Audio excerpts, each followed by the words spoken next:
Ambassador Taeho Kim watched the alien ships land in the wide field outside Seoul. The grass bent under strange energy fields as 3 silver vessels touched down. This was humanity's first contact with the Galactic Union. Taeho straightened his tie and took a deep breath. "Are we ready?" asked Dr. Jaiwoo Park beside him. "As ready as we'll ever be," Taeho replied quietly. The ship's doors opened with a soft hiss. Tall, blue-skinned beings with 4 arms stepped out. Their leader, Lorith, moved forward with a fluid grace. 2 smaller green aliens with large eyes followed, along with several other species Taeho couldn't even begin to describe. General Minseo Choi stood at attention nearby, his face giving away nothing. Only Taeho and a few others knew that hidden gravity weapons were ready if needed. "Greetings, humans," Lorith said through a small device that translated his clicks and whistles. "We are the Galactic Union, with 37 member species across 12 star systems. We detected your radio signals and primitive space exploration." Taeho bowed slightly. "We welcome you to Earth. I am Ambassador Kim, speaking for the United World Council." The aliens looked around at the simple welcome area. They seemed unimpressed. "Your species has achieved some basic technology," Lorith said. "Enough to qualify for Tier 3 contact protocols.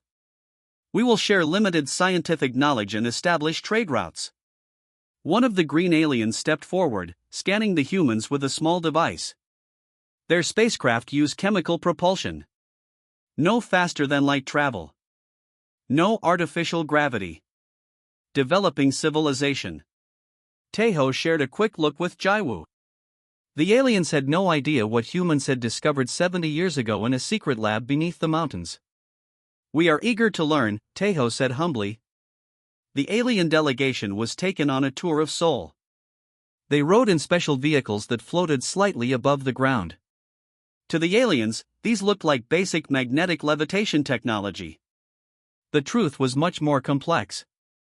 "Your buildings are unusual," Lorith noted, looking up at the twisting skyscrapers that seemed to defy normal structural limits.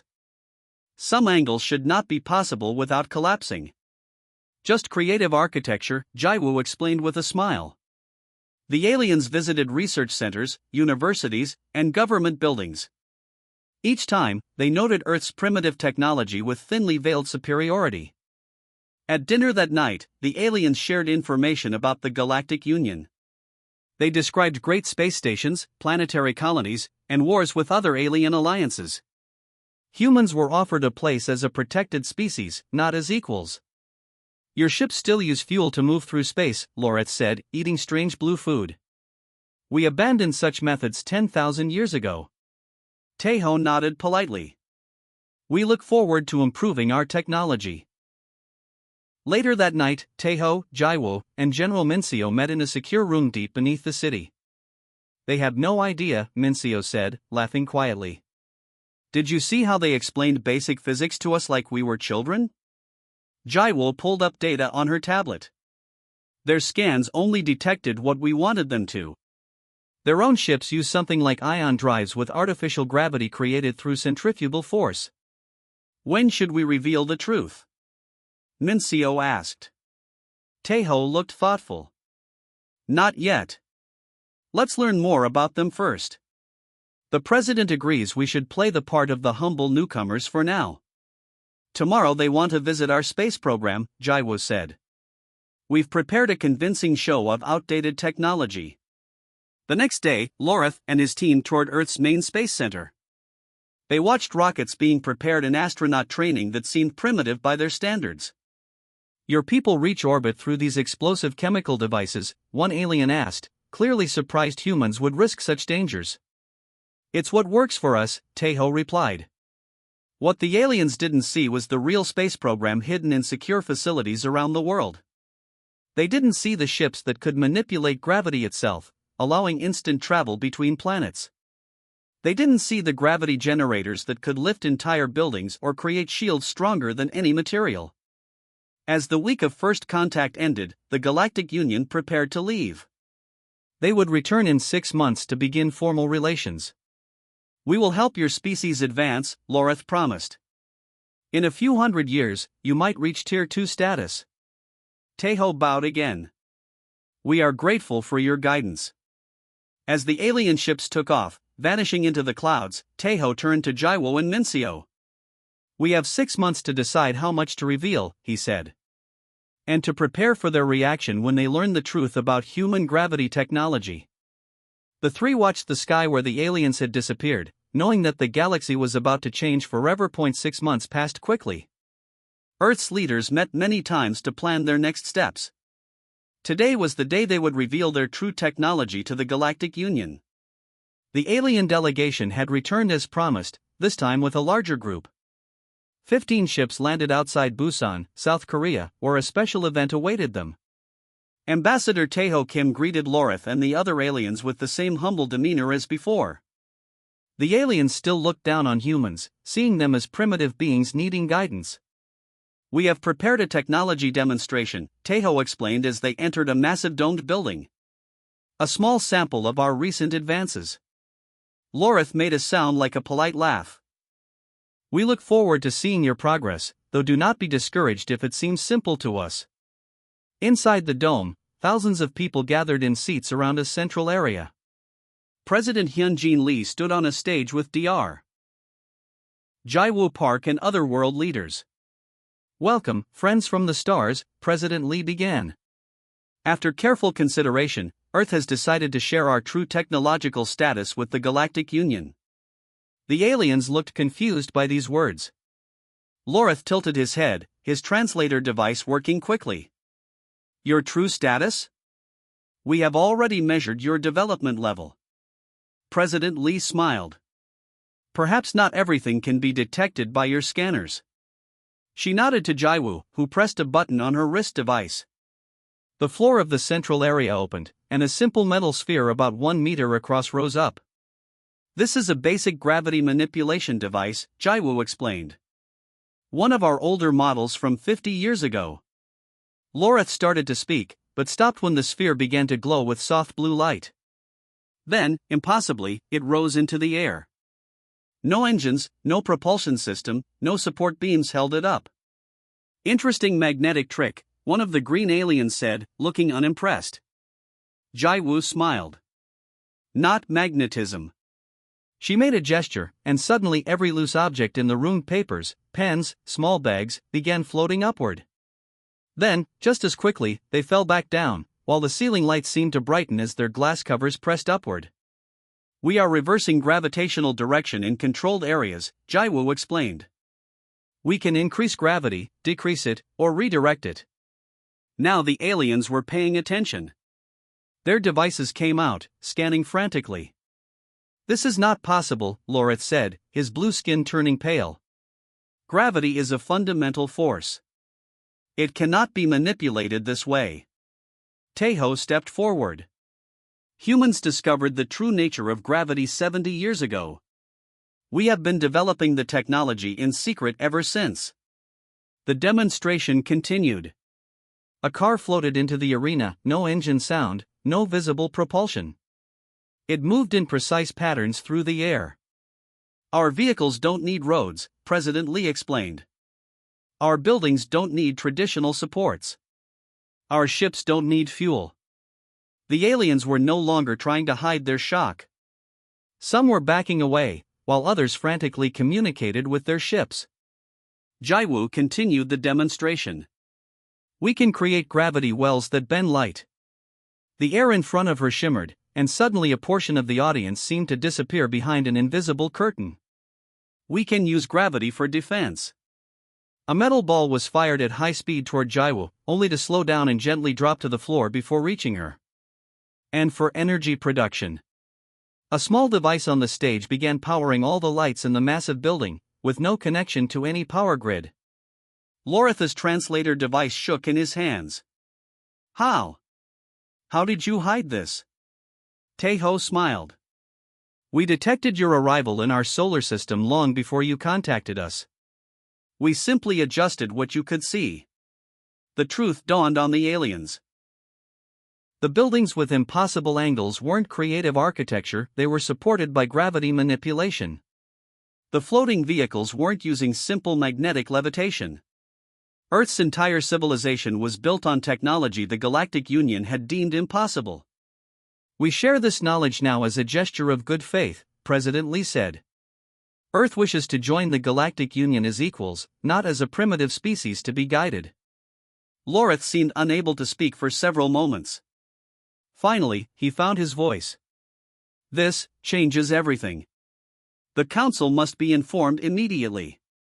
As the alien delegation hurried back to their ships, Taeho noticed their movements were no longer confident but hurried and afraid. "They're panicking," he said quietly to Jaiwoo. "Did we make a mistake?" she asked. "No," Taeho replied. They needed to know the truth before real relations could begin. In orbit, urgent messages spread across alien networks. "Humans have mastered gravity control." Repeat, "Humans have mastered gravity control." Threat level, unknown but potentially maximum. The galaxy would never see Earth the same way again. The emergency meeting of the Galactic Union Council stretched into its third day.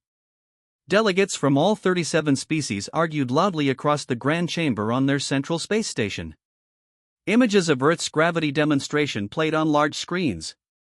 "They must be contained immediately," shouted Dozak, the spiny representative of the warlike Mazaks. "A species that can control gravity could destroy entire planets." Lorith, who had witnessed the demonstration firsthand, stood at the center of the chamber. His usual calm was gone. "We underestimated them completely," he admitted. "Their technology is at least level 8, possibly level 9. That puts them above 25 of our member species." The chamber erupted in more shouting. A level 9 civilization was considered advanced enough to reshape solar systems.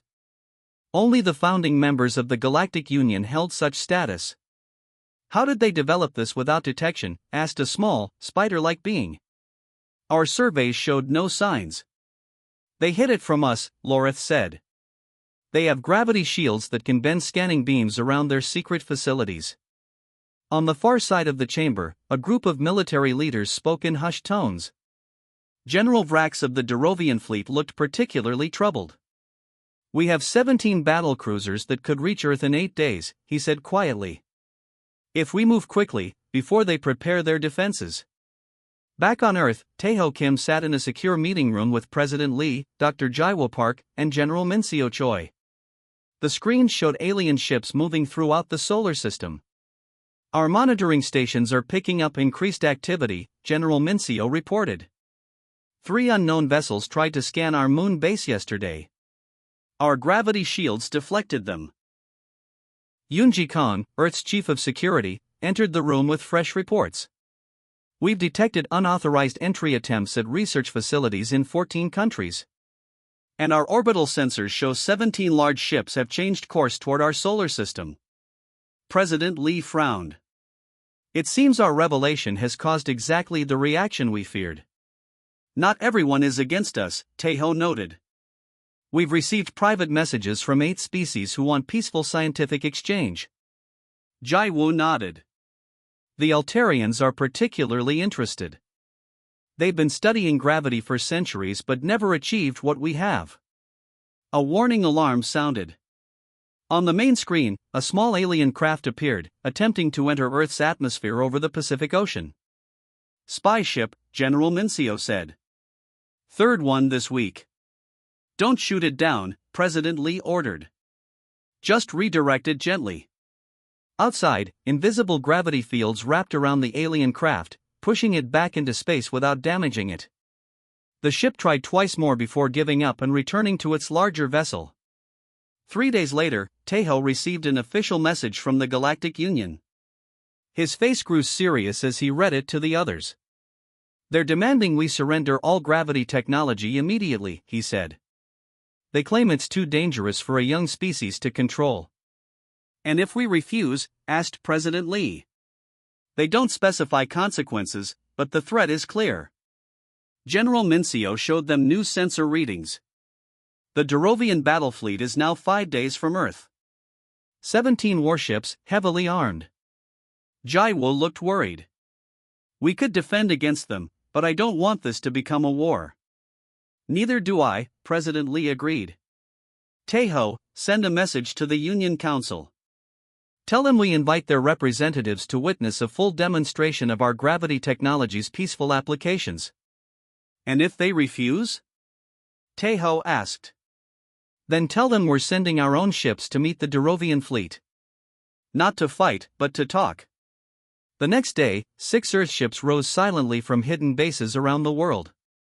Unlike the clunky rockets the aliens had seen before, these vessels were sleek and beautiful, powered entirely by gravity drives. They could reach the edge of the solar system in minutes.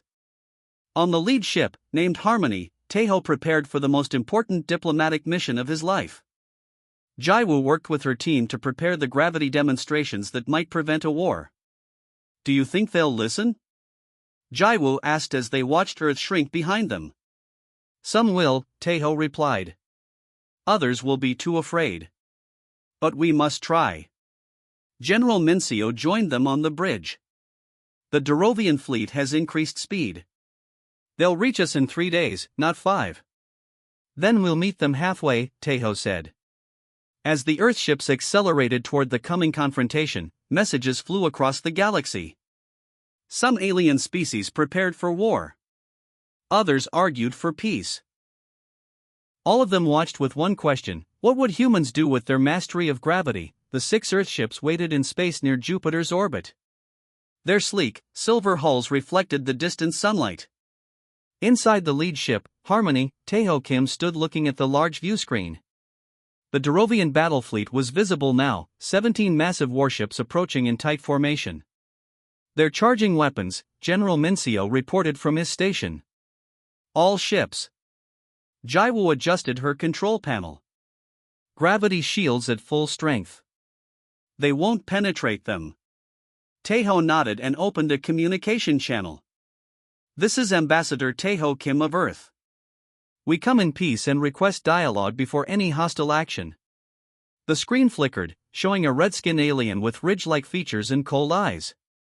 I am Commander Zelf of the Derovian fleet. By order of the Galactic Union Security Council, you will surrender all gravity technology immediately. We cannot do that, Taeho replied calmly. But we offer instead a demonstration of its peaceful applications. Zelf made a harsh sound. Your deception and dangerous technology cannot be tolerated. This is your final warning. The communication ended abruptly. The Derovian ships spread out into attack formation. They're not going to listen, General Mincio said, checking his readings. Energy weapons powering up across all ships. Taeho looked at Jaiwoo. Time for Plan B. Jaiwoo nodded and pressed her control panel. Initiating gravity demonstration 1. The space around the Earthships began to ripple like water. Suddenly, the Derovian fleet stopped moving. Their engines flared brightly, but the ships remained frozen in place. What are you doing to our ships? Zelf demanded over the communication channel, his voice filled with alarm. We've created a gravity pocket around your fleet, Taeho explained. You're experiencing a localized spacetime distortion that prevents movement. Jaiwoo continued working her controls. Demonstration 2 beginning. The Harmony vanished from its position. A moment later, it appeared behind the Derovian fleet. Then it blinked to a position above them, then below, then to each side, moving instantly through space without any visible propulsion. Gravity allows us to fold space, Jaiwoo explained to the stunned aliens. We can travel anywhere in seconds. On the Derovian command ship, panic was spreading. Officers yelled reports as their weapons failed to lock onto the constantly moving Earth vessels. Demonstration 3, announced Jaiwoo. From the Earthships, small probes emerged. They flew toward Jupiter and created a visible distortion around one of the gas giant's storms. The massive red spot, which had existed for hundreds of years, began to shrink and stabilize. We can heal planets, Taeho explained. This storm has been damaging Jupiter's atmosphere. We're stabilizing it using controlled gravity fields. 2 more Earthships separated from the group. They moved to a nearby asteroid field and activated their gravity systems. The floating rocks began to move in coordinated patterns, coming together to form a small structure in space. We build this way, Taeho continued. Without mining or destroying worlds. We reshape what already exists. Commander Zelf watched in silence. His weapons officers reported that none of their targeting systems could lock onto the Earthships. You could destroy us right now, Zelf finally said, his voice quieter. Yes, Tejo acknowledged. But that is not our way. We developed gravity technology after centuries of war taught us the value of peace. The demonstration continued. The Earthships created a small sun-like energy source that floated between the fleets. It glowed with clean, safe power. This energy source could power your entire fleet for a year, Jaiwu explained. With no fuel needed. As the aliens watched in amazement, smaller Earth vessels appeared from behind Jupiter. These ships hadn't been detected by the Derovian sensors at all. We already have colonies in 3 nearby star systems, Tejo revealed. We've been exploring space using gravity drives for 40 years. But we've never interfered with any alien world. Just as the tension seemed to be easing, a new alert sounded. 3 Mazax battleships emerged from faster-than-light travel nearby. Without warning, they fired powerful energy weapons at the Earth fleet. The attacks never reached their targets. The energy beams curved away, caught in gravity fields, and dissipated harmlessly into space. Please stop, Tejo said to the Mazax ships. We don't want a fight. The Mazax ignored the warning and launched missile weapons. Before they could travel far, the missiles slowed and stopped, hanging frozen in space. Jaiwu looked at Tejo with concern. They're not going to listen to words. Tejo nodded sadly. Show them the final demonstration. Jaiwu pressed a series of controls. The gravity field around one of the Mazax ships intensified. Slowly, the massive battleship began to shrink as the space around it compressed. The aliens watched in horror as it reduced to half its size, without harm to those inside. We could crush your ships to nothing, Tejo explained. But instead, we're simply showing you what's possible. Your crew is unharmed. When the gravity field released, the Mazax ship returned to normal size. No more weapons fired. In the silence that followed, the truth was clear to everyone. Humans had not revealed their full power until now, and even then, they chose peace over destruction. 3 months after the dramatic confrontation in space, representatives from all 37 species gathered in Seoul. The great meeting hall had been specially built for this historic day. Gravity fields gently supported its vast dome, allowing for windows that showed the clear blue sky above. Tejo Kim stood at the entrance, greeting each alien delegate as they arrived. The atmosphere was different now. Where once there had been condescension, now there was respect, and in many cases, friendship. Lorath approached, bowing in the human way.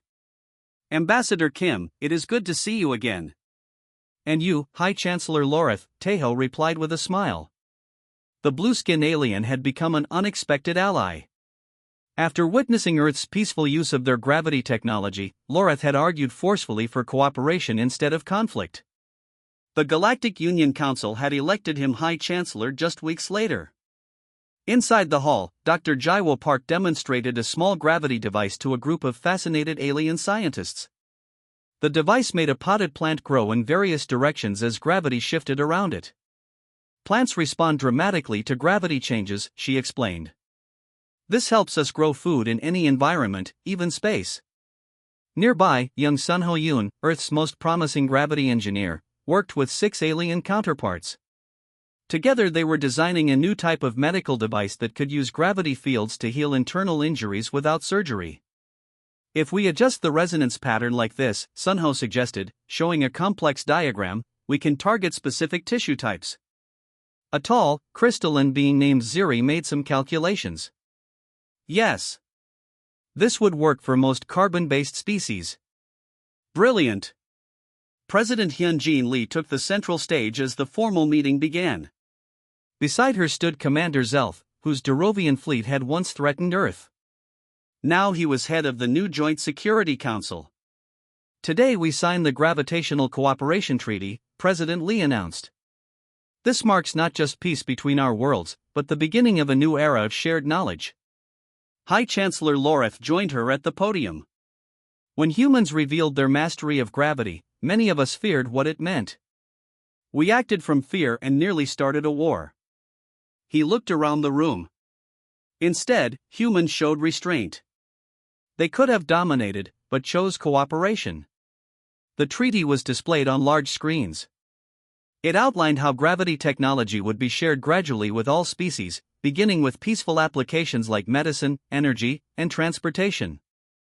Military uses would require joint approval from the new council. As delegates from each world signed the document, General Mincio approached Tejo. "The Mazak's delegation looks unhappy," he whispered, nodding toward the spiny aliens at the back of the room. "They'll adapt," Tejo replied. "They've realized fighting is pointless, at least." After the formal signing, the celebration began. Food from all worlds was shared. Music from different planets played while gravity fields created beautiful dancing patterns of light and color in the air. Jaiwu joined Tejo near the window. Together they watched Earth's first joint human-alien ship rise into the sky. Its sleek design incorporated technology from 8 different species, powered by human gravity drives. "Where is it headed?" Tejo asked. "The galactic core," Jaiwu replied. "We've detected unusual energy readings there. The science team thinks it might be natural gravity anomalies we could study." "Who's leading the mission?" "Sunho. He's young, but he understands gravity better than anyone. And he works well with the aliens." Outside the hall, ordinary citizens of Earth watched screens showing the treaty signing. Children played with simple gravity toys that let them float small objects in the air. In schools around the world, students learned about the 37 species of the Galactic Union. 6 months later, Tejo stood on the observation deck of Harmony Station, the first joint human-alien habitat in Earth orbit. Through the window, he could see ships arriving from a dozen worlds, bringing visitors, scientists, and traders. Lorith joined him, looking out at Earth below. "Do you remember when we first met?" the alien asked. "I thought humans were primitive." Tejo laughed. "A reasonable assumption based on what we showed you." "A lesson in humility I needed," Lorith admitted. "My species has traveled space for 10,000 years, yet we never truly understood gravity." A message appeared on Tejo's communication device. It was from Sunho's expedition to the galactic core. "They've made a discovery," Tejo said, reading quickly. "Something about gravity waves that connect all matter across the universe. Sunho says it could lead to instantaneous communication between any 2 points in space." Loratha's eyes widened. "That would change everything again." "That's what exploration is about," Tejo replied. "Finding new things that change our understanding." As they watched, a new ship rose from Earth, its gravity drive leaving no trail, making no sound. It joined dozens of others in orbit, then vanished in a flash of light as it jumped to another star system in an instant. "The universe just got smaller," Lorith observed. "And our future much bigger," Tejo added with a smile.